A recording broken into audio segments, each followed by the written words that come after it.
भाई को आज हमारे विशेष तौर पे झारखंड से हमारे बहुत सारे साथी आए हैं। विभिन्न संगठन से हमारे पार्टी और संगठन के सभी पदाधिकारी और निषाद बंधु आए हैं झारखंड से, और हम लोगों ने आज विस्तार से हम लोग चर्चा कर रहे हैं। और पार्टी का उद्देश्य है कि 11 मार्च को जुब्बा सहनी शहादत दिवस हम लोग झारखंड में मनाएं और उसी रोज़ हम पार्टी को विस्तार झारखंड में करें।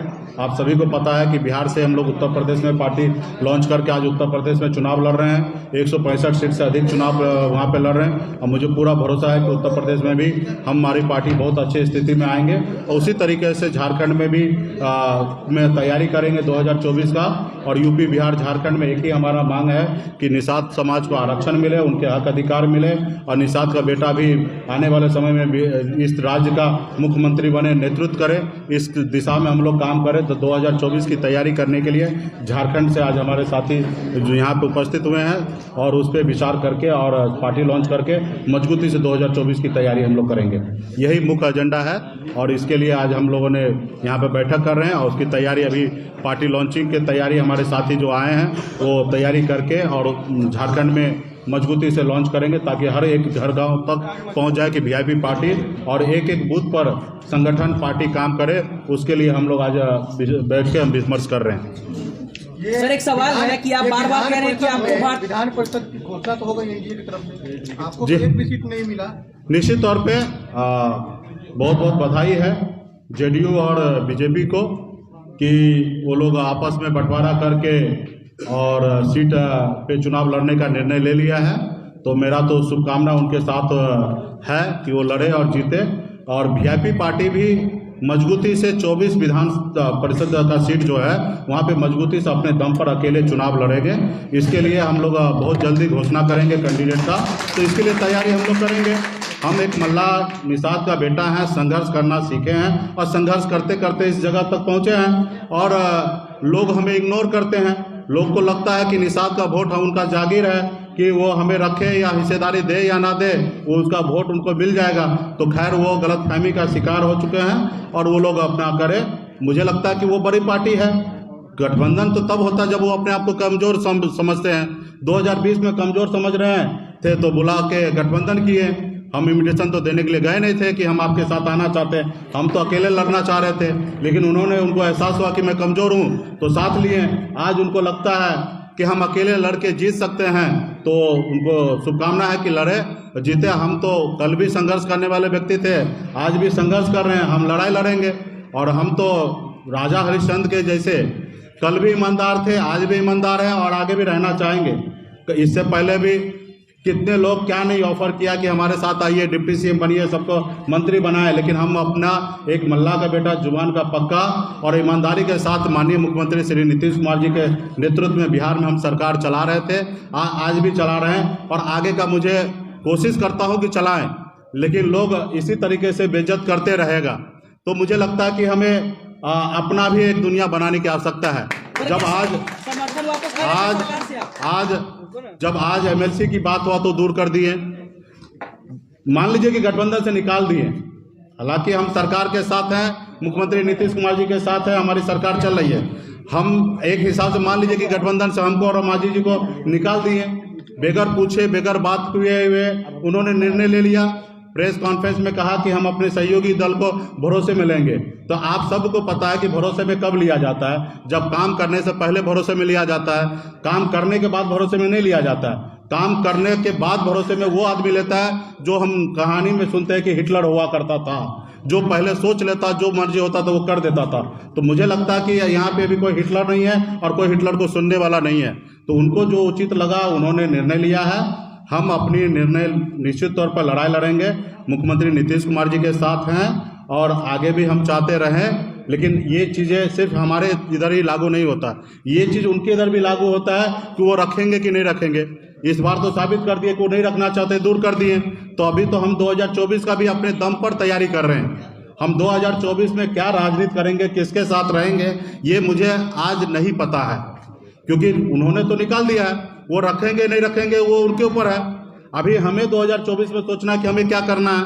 तो हम अपनी तैयारी कर रहे हैं और हमारी पार्टी का एक ही मांग है, एक ही लड़ाई है कि निषाद समाज को अधिकार मिले, उनको आरक्षण मिले।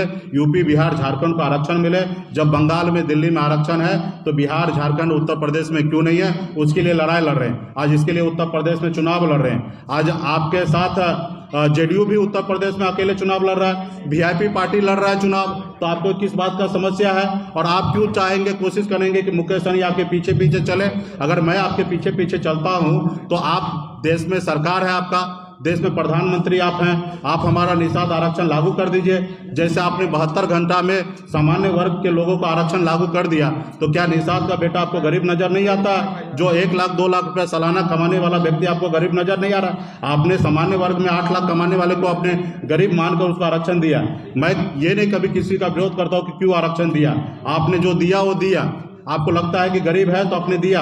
ये देश के और राज्य के खजाना पे सबसे पहला अधिकार गरीब का होना चाहिए, और आप जो किया, मुझे लगता है कि आपने सही किया।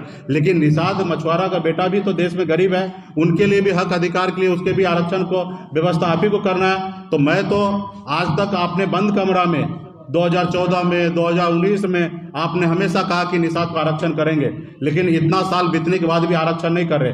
तो मेरे पास एक ही विकल्प है कि इस देश में हम अपनी वजूद को कायम करें, अपनी लड़ाई लड़ें। और मुझे लगता है कि जिस तरीके से एक मल्ला का बेटा बिहार में सरकार बनाया, आने वाले समय में देश का प्रधानमंत्री भी निषाद का, मल्ला का बेटा आने वाले समय में बनाएगा। वो ताकत हम लोग बनाएंगे।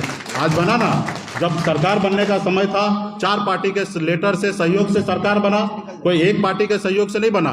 जितना 74 विधायक वाले पार्टी का जितना ताकत था, वजूद था, उतना ही 4 वाले का भी था। अगर मांझी जी और मुकेश जी अगर पलट जाते तो शायद सरकार नहीं बनता। उस समय तो अगर एक भी अगर पलट जाता, सिर्फ मांझी जी पलट जाते तो भी सरकार नहीं बनता, या सहनी जी पलट जाता तो सरकार नहीं बनता। लेकिन हम राजा हरिश्चंद्र के जैसे अटल थे, ईमानदारी से उस रोज भी काम कर रहे थे और आज भी काम कर रहे हैं, और कोशिश करते हैं जिंदगी में हमेशा ईमानदारी से आगे बढ़ते रहेंगे। क्योंकि मुझे पता है कि मैं संघर्ष करके यहाँ तक पहुँचा हूँ। एक मछुआरा गरीब का बेटा 900 रुपये महीने पे नौकरी करने वाला व्यक्ति मुंबई जैसे शहर में भी अगर अपने साम्राज्य को कायम कर लिया, और बिहार में 6 साल में निषाद के लिए 75 साल में जो प्लेटफॉर्म तैयार नहीं हुआ था वो हमने पिछले 6 साल में तैयार कर दिया। तो मुझे पूरा भरोसा है कि यूपी, बिहार का, झारखंड का निषाद भाई साथ होगा तो आने वाले समय में दिल्ली पे भी निषाद का बेटा कब्जा करेगा, और निषाद के बेटा के सहयोग से दिल्ली का प्रधानमंत्री बनेगा। और जिस रोज प्रधानमंत्री बनेगा उस रोज निश्चित तौर पे निषाद आरक्षण उस रोज लागू होगा। उसके लिए लड़ाई लड़ते रहेंगे। लोग तो बहुत कुछ सोचते हैं कि मुकेश सहनी को मिट्टी में मिला देंगे, तो भाई आप सोचिए, आपको जो करना वो कीजिए। लेकिन मुकेश सहनी जब तक जिंदा रहेगा तब तक अपने समाज के लिए, हक अधिकार के लिए संघर्ष करते रहेगा। मुझे कोई परवाह नहीं है, समाज के साथ लड़ते लड़ते मिट्टी में भी मिल जाए तो मुझे लगता है कि वो मैं स्वर्ग पहुंच जाऊंगा।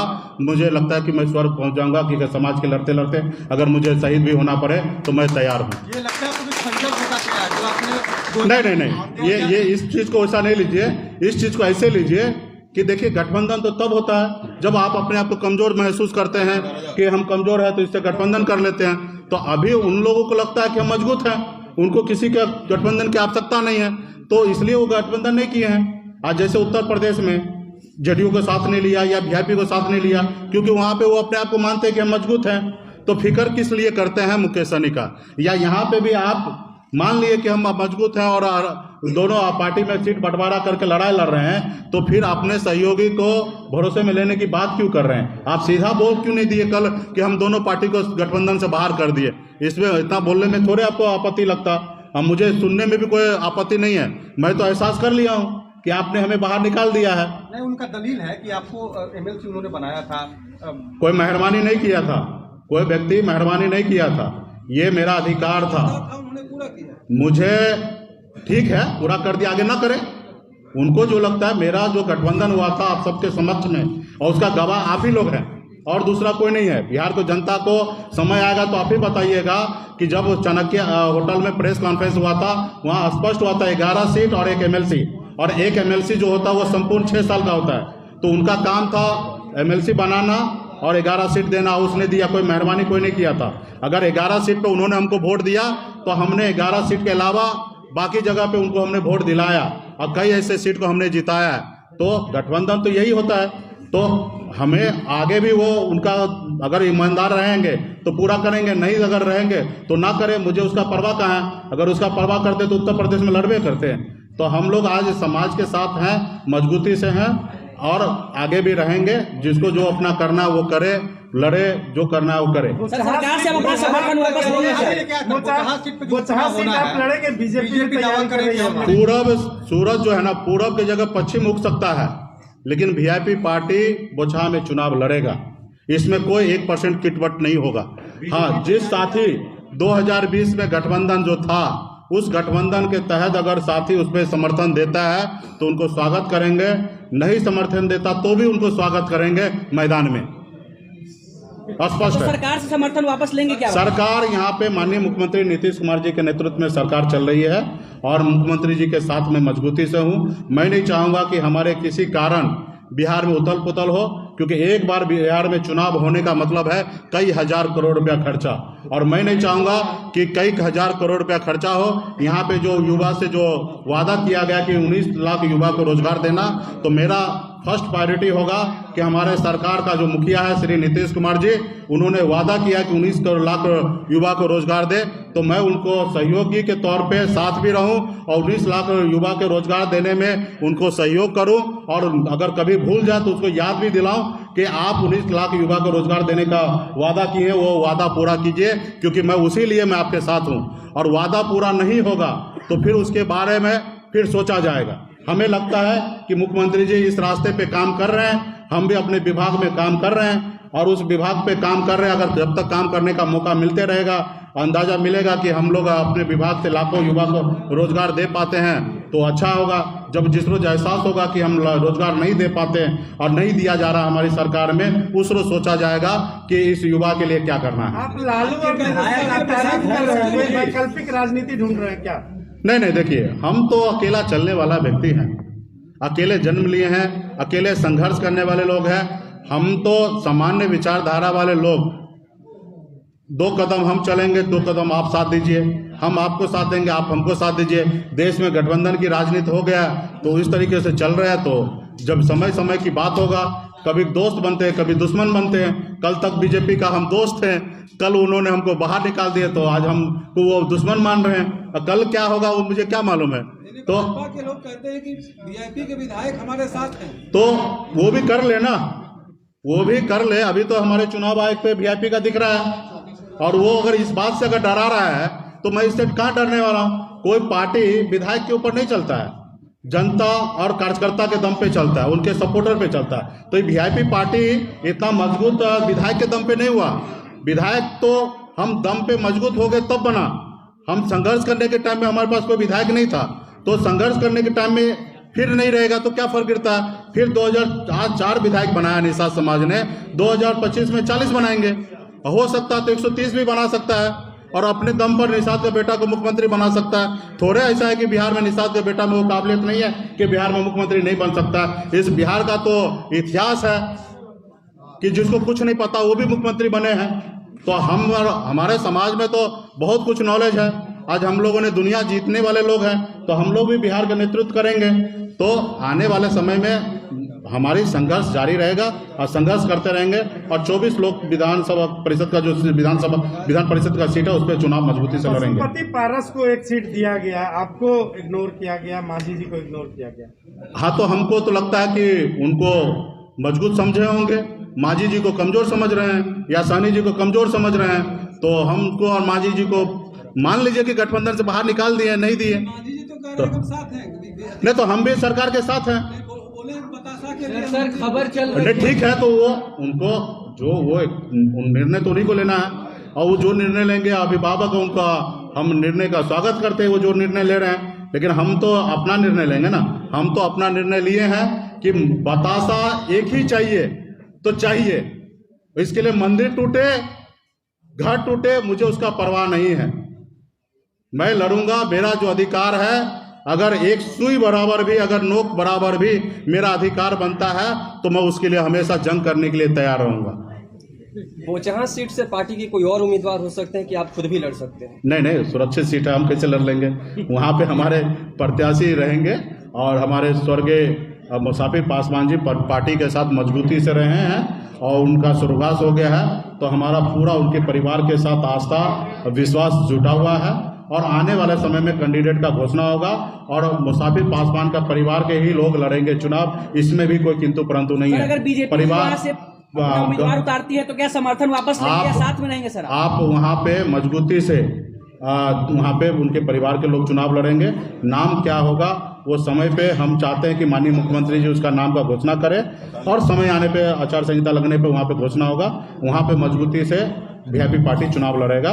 जिनको सहयोग देना होगा देंगे, नहीं सहयोग देना होगा तो वो लड़ेंगे, लेकिन वीआईपी पार्टी हर हाल में वहाँ चुनाव लड़ेगा और मजबूती से वहाँ चुनाव जीतेंगे। धन्यवाद। बार बार तो आपके पीठ पे खंजर फूका जा रहा है, पिछले बार भी अबे गरीब का बेटा है, मछुआरा का बेटा है, तो अभी खंजरे भोग रहा है। उनका बस चलेगा तो हत्या भी कर देगा और मुझे उसका भी परवाह नहीं है। हम लड़ाई लड़ने वाले लोग हैं, लड़ेंगे। उनका सांसद ने कहा ना कि मिट्टी में मिला देंगे, तो हमने तो कहा कि मुझे ये कबूल है, आप समाज के लिए मैं लड़ाई लड़ने वाला हूँ, आप हमको मिट्टी में मिला दीजिए, मुझे कबूल है। लेकिन आपका योगी या मोदी जय नहीं बोलेंगे। जय तब बोलेंगे जिस रोज आप आरक्षण लागू कर दीजिएगा, और आरक्षण लागू नहीं होगा तो समय पड़ेगा तो मुर्दाबाद कहेंगे, चाहे वो देश का प्रधानमंत्री हो या कोई राज्य का मुख्यमंत्री हो। अगर हमारा काम नहीं करेगा तो हमारा समाज और हम उनको मुर्दाबाद बोलने के लिए भी स्वतंत्र हैं। धन्यवाद।